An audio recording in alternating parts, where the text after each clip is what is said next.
Volume 511 do Histórico.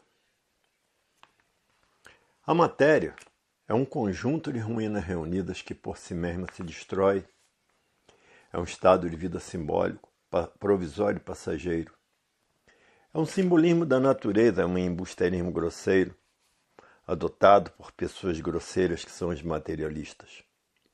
Porque adotaram a matéria acima de tudo, como coisa que a matéria tudo fosse, e vendo que a matéria é um estado simbólico, é simbolismo puro. E por isso são mortais. Todo pensador é mortal. Agora, todos os racionais sabem como voltar, como mudar para o seu verdadeiro estado natural. O pensamento é inimigo do pensador. E por isso, se o pensador tiver que fazer uma viagem, perder a vida nessa viagem, o pensamento não avisa. Porque o pensamento é traidor, trai o pensador. Agora o raciocínio avisa e não deixa a pessoa perder a vida, porque a pessoa está ligada à natureza, recebendo todas as orientações precisas e necessárias da natureza para o bem viver. Hoje todos que já passaram a se conhecer estão cansados de assistir isso, que quem está por conta do racional superior tem trânsito livre, tem todos os seus caminhos abertos porque está ligado ao verdadeiro Deus, que é um raciocínio superior a todos os raciocínios, que é uma energia superior a todas as energias. Então recebe todas as orientações precisas e necessárias para o bom viver.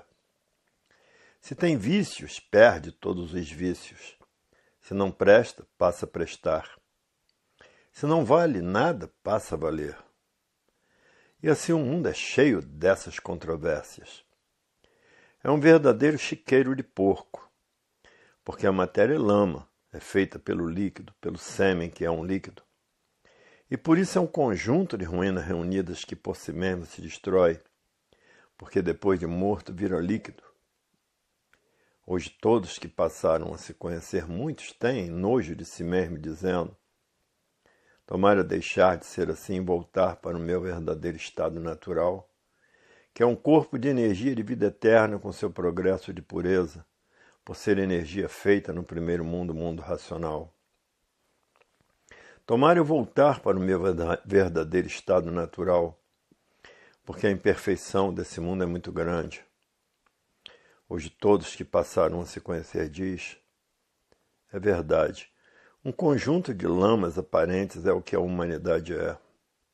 O mundo dos canibais, porque são carnívoros e por isso matam para comer, matam para se alimentar. E quem come bicho morto? São os urubus e por isso não passa a humanidade de carnívoros desventurados. E por isso o mundo não chamava mundo, e sim imundos. Ficaram com vergonha dessa palavra imundo e botaram essa palavra mundo. E por isso são catinguentos, morrientos, ceborrentos. Assim é o corpo de matéria. Por que são assim?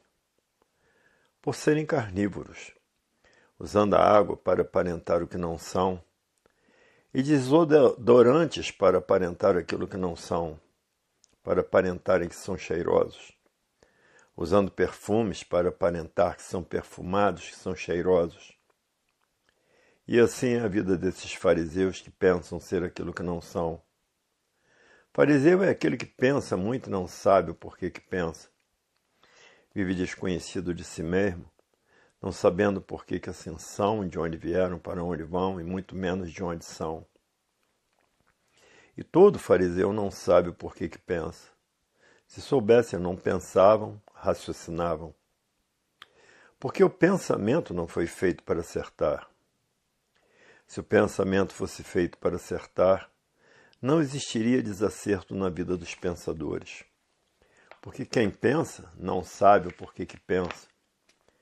Porque se soubessem o porquê que pensam, não pensavam. Porque o pensamento trai o pensador. Se o pensamento fosse certo, os pensadores viviam certos. O único amigo do pensador é o raciocínio. E essa energia que está materializada na glândula pineal, que é responsável pela vida e pela vida eterna. e ligados à energia racional, ela desmaterializa essa energia que está materializada na glândula pineal. E depois de desmaterializada pela energia racional, está pronta para voltar para o seu verdadeiro estado natural, que é no primeiro mundo, o mundo racional, com seu corpo de energia de vida eterna e com seu progresso de pureza. Aí está a racionalização dos povos, que é toda a humanidade conhecer o mundo de sua raça e saber como voltar para ele. Porque todos são de raça racional. E por isso estão aí nessa classe de animal racional, por serem de raça racional. Hoje todos que passaram a se conhecer estão fazendo tudo o que podem para voltar para o seu verdadeiro estado natural. E por isso muitos põem os livros debaixo do travesseiro, e outros botam os livros debaixo do colchão para sonhar com o mundo racional. E outros botam os livros debaixo do travesseiro para desenvolver o seu raciocínio. Porque ninguém aguenta mais a vida da matéria devido aos arroxos que a natureza vem dando nos pensadores. E por isso a fase do pensamento terminou em 1935, e os pensadores perderam o direito de viver. E por isso está aí essa infinidade de desastres no mundo inteiro destruindo os pensadores. Essa infinidade de doenças novas, como AIDS, como câncer, destruindo os pensadores. E o pensamento não encontra remédios para debelar essas epidemias, porque o pensamento não foi feito para acertar. Por isso não encontra remédios para debelar essas epidemias. Se o pensamento fosse feito para acertar, não existiriam desacertos na vida dos pensadores. O pensamento foi feito para lapidar os pensadores. E por isso há milhões de milênios que a natureza vem preparando os pensadores, para, depois de bem preparados, estarem prontos para voltar para o seu verdadeiro estado natural e serem recuperados pela fase da racionalização dos povos, que é toda a humanidade conhecer o mundo de sua raça e saber como voltar para ele. Porque todos são de raça racional. Por isso estão aí nessa classe de animal racional, por serem de raça racional. E muitos ansiosos para desenvolver o seu raciocínio o mais depressa possível, botam os livros debaixo do travesseiro para desenvolver o seu raciocínio o mais depressa possível. E outros botam os livros debaixo do colchão para sonhar com o mundo racional, para ver a vontade de se libertar da matéria muito grande, porque ninguém está satisfeito em ser assim como é, cheio de defeitos e cheio de preconceitos. Porque esse é um progresso que vai regresso por ser um progresso de destruição. Tudo que destrói está na parte negativa, e tudo que constrói está na parte positiva. Construir é indício de bom caráter. É o que a cultura racional está fazendo. Levar todos para o seu verdadeiro estado natural. E a cultura artificial é uma cultura negativa, por ser uma cultura de destruição. Tudo que destrói é negativo e o que constrói é positivo. Porque o que constrói melhora o estado de todos.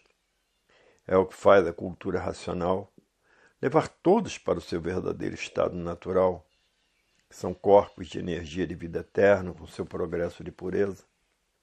Habitante do primeiro mundo, o mundo racional. E por isso a cultura racional desmaterializa essa energia, habitante do mundo racional, que está materializada na cabeça de todos, na glândula pineal, que é o istmo do mesencéfalo, que é a mecânica racional, a mecânica da verdadeira origem do animal de origem racional. E que depois de desmaterializada, essa energia está pronta para voltar para o seu verdadeiro estado natural, que é no primeiro mundo, o mundo racional, com seu corpo de energia de vida eterna e com o seu progresso de pureza. E aí está feita a mudança de todos para o seu verdadeiro estado natural. E assim está aí a volta de todos para o seu verdadeiro estado natural. Como mudar para o seu verdadeiro estado natural? A fase do terceiro milênio que ninguém sentiu essa mudança. por estarem vivendo artificialmente. E quem vive artificialmente vive contra a natureza. E por viverem contra a natureza, não sentiram as mudanças naturais da natureza para o terceiro milênio. Hoje todos dizem, é verdade, o culpado somos nós mesmos por estarmos vivendo artificialmente. E quem vive artificialmente vive contra si mesmo, vive de aparências, aparentando aquilo que não são.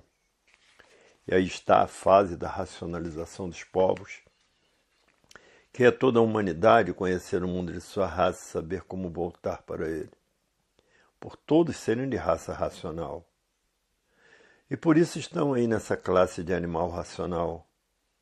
E todo animal racional, todo bicho racional, vivia desconhecido de si mesmo, porque ninguém sabia o porquê que assim era. O pensamento não dizia nada a ninguém. Ninguém sabia o porquê que todos assim são. Ninguém sabia de onde vieram e para onde vão, e nem para onde iriam, nem de onde são. De onde são? Habitantes do mundo racional, com seu corpo de energia de vida eterna, com seu progresso de pureza, habitantes do primeiro mundo, o mundo racional. Quem tem esse grande tesouro, esse grande conhecimento nas mãos, dá aulas definindo a humanidade do porquê que todos assim são, de onde vieram e para onde vão, e para onde iriam se não passassem a se conhecer, e de onde são. Dá aulas de definição da cultura racional, que há milhões de milênios vem a natureza preparando a humanidade, para depois de preparados estarem em condições de estarem preparados, que é toda a humanidade conhecer o mundo de sua raça e saber como voltar para ele. Porque todos são de raça racional. Por isso estão aí nessa classe de animal racional, por conhecerem a mecânica racional. Existem 3 mecânicas. A mecânica racional, a mecânica celeste, a mecânica material. A mecânica celeste é o comportamento dos habitantes do espaço, para ver que existem 3 mecânicas. E essas 3 mecânicas estão todas esclarecidas na cultura racional. Aí está o maior tesouro da humanidade, que é encontrar a verdadeira paz, o verdadeiro amor, a verdadeira fraternidade e a verdadeira concórdia, todos concordando com todos. O amor racional é um amor consciente positivo. E o amor carnal é um amor negativo, e por isso hoje é, amanhã não é. E assim é esse mundo de ilusões e de fantasias e de mentiras. Porque a vida é uma mentira, por isso é simbólico de vida passageira. A vida verdadeira é a vida dos corpos de energia de vida eterna. Essa que é a vida verdadeira. Porque essa energia, habitante do mundo racional, está materializada na glândula pineal e que depois de desmaterializada pela cultura racional, está pronta para voltar para o seu verdadeiro estado natural, que é o primeiro mundo, o mundo racional, com seu corpo de energia de vida eterna e com o seu progresso de pureza. Está aí como mudar para a vida eterna, porque somente quem morre é quem pensa. Quem pensa é mortal, porque não sabe o porquê que pensa. Se soubesse quem é o pensamento, não pensava, porque o pensamento não foi feito para acertar. Se o pensamento fosse feito para acertar, não existiria desacerto na vida dos pensadores. O pensamento foi feito para lapidar o pensador e não para acertar. Somente o certo está no desenvolvimento do raciocínio, para saber como voltar para o seu verdadeiro estado natural, e que essa energia do mundo racional está materializada na glândula pineal, que é o istmo do mesencéfalo, e que depois de desmaterializada pela cultura racional, está pronta para voltar para o seu verdadeiro estado natural, que é o primeiro mundo, o mundo racional, com seu corpo de energia de vida eterna e com seu progresso de pureza. Aí está a fase da racionalização dos povos, que é toda a humanidade conhecer o mundo de sua raça e saber como voltar para ele, porque todos são de raça racional. Por isso estão aí nessa classe de animal racional. Hoje todos estão satisfeitos em conhecer o terceiro milênio e saber como voltar para o seu verdadeiro estado natural. Há milhões de milênios vem a natureza preparando a humanidade para, depois de preparados, estarem prontos para a fase da racionalização dos povos, que é toda a humanidade conhecer o mundo de sua raça e saber como voltar para ele, porque todos são de raça racional. Por isso estão aí nessa classe de animal racional. Hoje todos que já passaram a se conhecer diz, é verdade, até que enfim esse conjunto de ruínas reunidas teve o seu fim. Até que enfim sabemos como mudar para o nosso verdadeiro estado natural, que é no primeiro mundo, o mundo racional, onde todos os corpos de energia de vida eterna são puros, limpos e perfeitos, e com o seu progresso de pureza. Até que enfim chegou o fim dessa deformação racional. E todos que estão ligados nessas duas energias do chão, pensamento e imaginação, se transformarão em bicho irracional, porque existe duas classes, animal racional e bicho racional. E por serem bichos, impera a lei do mais forte. O mais forte se alimenta com os bichos mais fracos e vivem igual a bichos, uns contra os outros e matando uns aos outros. E por isso as guerras não cessam, por não saber as dívidas, estão contra a natureza. E a natureza cobra com juros muito altos todos esses causadores dessa grande matança dos pensadores. Porque a matéria é um conjunto de ruínas reunidas que por si mesma se destrói. Quem conhece a matéria sabe que ela por si mesma se destrói. Não precisa ninguém destruí-la, porque ela é um conjunto de ruínas reunidas que por si mesma se destrói. Não precisa ninguém matar ninguém, porque a natureza trata de liquidar aquilo que é seu. Por isso a matéria é um conjunto de ruínas reunidas que por si mesma se destrói. E a natureza vem apertando todos de uma tal maneira que muitos dão cabo até da vida por não aguentarem os arroxos. Que a natureza vem arrochando todos, principalmente os pensadores. Os que estão com os livros nas mãos ainda escapam, mas sentindo os arroxos da natureza. Hoje todos que já passaram a se conhecer diz, é verdade, chegou o fim da mortandade, porque todos passaram a raciocinar. É por isso que a natureza vem arrochando os pensadores de uma tal maneira que muitos não aguentam e suicidam-se. Por isso tem países aí que o suicídio é em massa, porque permanece um vazio dentro da juventude e esse vazio faz com que a pessoa passe a se suicidar, porque terminou a fase do pensamento em 1935.